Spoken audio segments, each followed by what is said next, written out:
नमस्कार, खबरिया टॉप में आप सभी का स्वागत है। मैं कुमार रवि। कहते हैं कि मोदी और शाह और योगी की जो न्यू भाजपा है वो आगे 20 साल बाद की रणनीति सोच के काम करती है।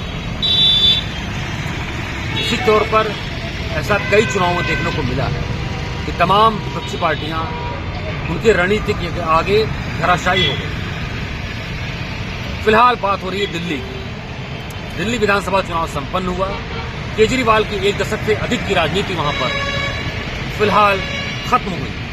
अब नया चेहरा सामने आ रहा है। कहते हैं राजनीति में सब कुछ जायज है, संभावनाओं का खेल है। किसी को दशकों लग जाते हैं राजनीति में एंट्री करने के बाद सत्ता का स्वाद चखने के लिए, तो किसी को केवल कुछ ही साल लगते हैं सत्ता के सिंहासन पर बैठने के लिए। ऐसे में दिल्ली के सीएम की कुर्सी को लेकर जो भाजपा के नेतृत्व टीम की जो माथापच्ची या जो मंथन चल रहा था, उस अमृत मंथन से जो नाम निकल कर आया वह वैश्य समाज की एक महिला राजनेता का निकल कर आया। जी हां, बात हो रही है रेखा गुप्ता की, जिन्होंने दिल्ली विधानसभा चुनाव में इस बार शालीमार बाग विधानसभा चुनाव उस सीट से वहां की आम आदमी पार्टी की जो है कड़ी प्रत्याशी वहां पर रही, उनको वंदना कुमारी को तकरीबन 29,000 मतों से परास्त किया।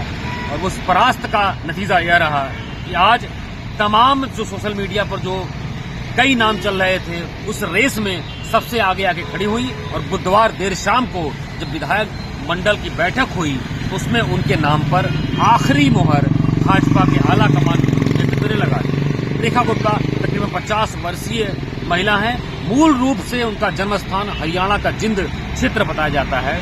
हालांकि उनका पारिवारिक पृष्ठभूमि वो शुरू से दिल्ली रही है और कारोबारी व्यापारी पृष्ठभूमि है और अपने पूरे परिवार में वह पहली महिला राजनेता हैं। दिल्ली विश्वविद्यालय छात्र संघ चुनाव की अध्यक्ष रही हैं वो, और आरएसएस से और एबीवीपी से उनका बहुत ही जमीनी नाता रहा है। और तकरीबन 2 दशक की राजनीति, सक्रिय राजनीति में वह दिल्ली में जो है हर तरीके से अपना कार्य करती रही, एक वर्कर के तौर पर, एक राजनेता के तौर पर। दक्षिणी दिल्ली की क्षेत्र की वह मेयर भी रह चुकी हैं, पार्षद भी रह चुकी हैं। तो कुल मिलाकर यह कह लीजिए कि दिल्ली पॉलिटिक्स में वहां के राज्य को लेकर वो हर तरीके से सक्रिय रही और खासतौर पर महिला मोर्चा के कमान को लेकर वह लगातार सक्रिय राजनीति में अपनी भूमिका का निर्वहन करती रही।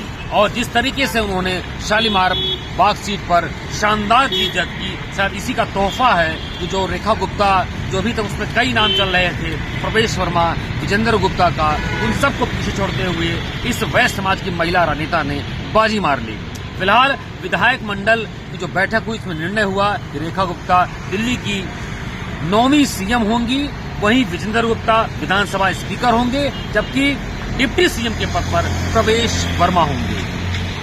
आपको बता दें कि अभी तक दिल्ली में सुषमा स्वराज, शीला दीक्षित, उसके बाद आम आदमी पार्टी की आतिशी सिंह महिला मुख्यमंत्री रही। ऐसे में चौथी महिला मुख्यमंत्री के तौर पर रेखा गुप्ता वहां पर कमान संभालेंगी। मेरठ से उन्होंने कानून की पढ़ाई की है और आरएसएस और बीजेपी से उनका काफी पुराना नाता रहा है। और आप समझ सकते हैं कि वह वर्तमान में दिल्ली भाजपा महिला मोर्चा की महासचिव और पार्टी की राष्ट्रीय कार्यकारिणी की सदस्य भी रही हैं। ऐसे में आप देख सकते हैं, सबसे बड़ी बात जो राजनीतिक जानकार बताते हैं कि उनको चुनने के लिए जो कारण रहे वो सबसे अहम कारण यह रहा कि जिस तरीके से केजरीवाल के विकल्प के तौर पर आम आदमी पार्टी ने आतिशी सिंह को दिल्ली का की सीएम का पद जो है उस पर उनको बिठाया था। ऐसे में एक महिला मुख्यमंत्री को काउंटर करने के लिए बीजेपी ने भी महिला राजनेता को उतारा। और अभी अगर देखा जाए तो पूरे देश प्रदेश में कहीं भी भाजपा की महिला मुख्यमंत्री कहीं भी काबिज नहीं है। तो ऐसे में दिल्ली को जो सीट जो तकरीबन 26 वर्ष के राजनीतिक वनवास के बाद भाजपा के खाते में आई थी, तो ऐसे में वैश्य समाज की इस महिला राजनेता को जो चुनने का अवसर मिला। और मोदी शाह के जो एक नेतृत्व में जिस तरीके से रेखा गुप्ता को चुना गया, ऐसे में इसको लेकर उत्तर प्रदेश के वैश्य समाज, वैश्य समुदाय में एक हर्ष की लहर है। खबरिया टॉप की टीम ने यहाँ कई लोगों से बात की, खासतौर पर यहाँ पर आप देखिए बिहार से, उत्तर प्रदेश से, झारखंड से जो वैश्य समाज जहां पर बाहुल्य क्षेत्र है वहां पर लोगों से बात की।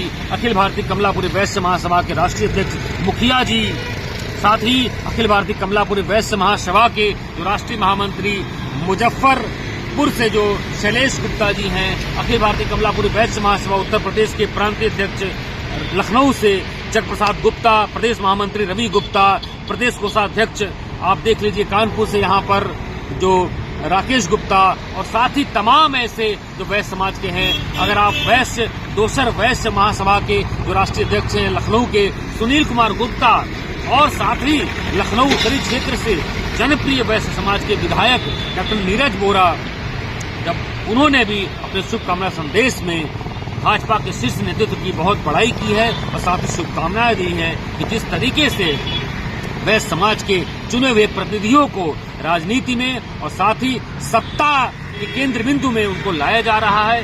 यह एक तरीके से वैश्य समाज जो कभी देखा जा रहा था कि भाजपा के साथ एक लोकाचार एक बात आती थी कि वह भाजपा के साथ जुड़ा रहता है, लेकिन बीच में भटकाव की स्थिति रही तो तमाम वैश्य समाज के समुदाय के लोग इधर उधर भटकते हुए नजर आए। लेकिन दिल्ली विधानसभा चुनाव के रिजल्ट आने के बाद जिस तरीके से रेखा गुप्ता के नाम पर दांव जो है भाजपा के शीर्ष नेतृत्व ने खेला है, इसको एक तरीके से पूरे देश के राष्ट्रीय राजनीति के फलक पर साधने की तैयारी की जा रही है और कहीं गाहे बगाए उनके नाम के आधार पर ही महिला राजनेता के तौर पर वैश्य समाज के इधर उधर भटके हुए लोगों को फिर से जोड़ने की तैयारी संभवतः की जा रही है। अब आगे देखने वाली बात है कि किस तरीके से दिल्ली की चौथी महिला मुख्यमंत्री रेखा गुप्ता वैश्य समाज के लोगों को, साथ ही दिल्ली की जनता को और केंद्रीय नेतृत्व की मंशा के अनुरूप किस तरीके से काम करती हैं। और दिल्ली कहते हैं कि वह दिल्ली वासियों की नहीं है, वहां पर उत्तर प्रदेश और बिहार के लोगों का काफी दबदबा है कई सीटों पर, कई क्षेत्रों पर। उनको किस तरीके से साधने में वह कामयाब रहती हैं। आगे आप खबरिया टॉप की टीम के साथ बने रहिए। मैं कुमार रवि, कैमरा पर्सन अनूप के साथ।